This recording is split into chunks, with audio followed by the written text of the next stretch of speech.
মালদার বৈষ্ণবনগর থানার সুখদেবপুরে ভারত বাংলাদেশ সীমান্তে উত্তেজনা। সূত্রের খবর অনুসারে শনিবার কিছু বাংলাদেশি অবৈধভাবে ভারতে প্রবেশ করে। তারা সীমান্তবর্তী ভারতীয়দের ফসল কাটতে শুরু করে। এমনই ভিডিও সোশ্যাল মিডিয়ায় ভাইরাল হয়।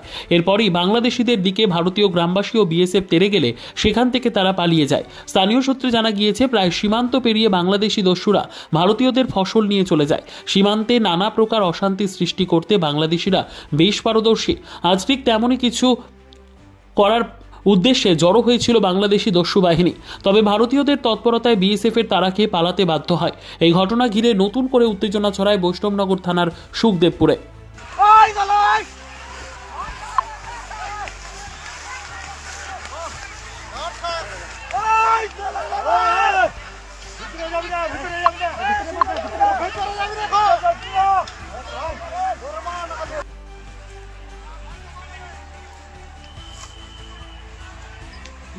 ওপারটা হচ্ছে বাংলাদেশ, ওপারটা যে নগর দেখতে পাচ্ছেন ওটা বাংলাদেশ। হ্যাঁ, এটা আমাদের সব ইন্ডিয়া।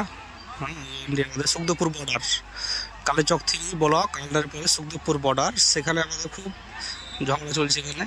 হ্যাঁ, ওরা অত্যাচার করছে আমাদের উপরে, ইন্ডিয়ার উপরে। গম কেটে চলে যাচ্ছে, গাছপালা সব আমের গাছ, আম কেটে চলে যাচ্ছে, আম নিয়ে চলে যাচ্ছে, সব নিয়ে চলে যাচ্ছে। ওরা আমের গাছ কেটে নিচ্ছে, গম কেটে চলে যাচ্ছে, নিয়ে ওই জন্য সব আমাদের ঝগড়া হচ্ছে এখানে। সবাই আমাদের ইন্ডিয়া হলো। আর এই পাশে দেখতে পাচ্ছেন, এটা হচ্ছে বাংলাদেশ, এটা হচ্ছে বাংলাদেশের সব।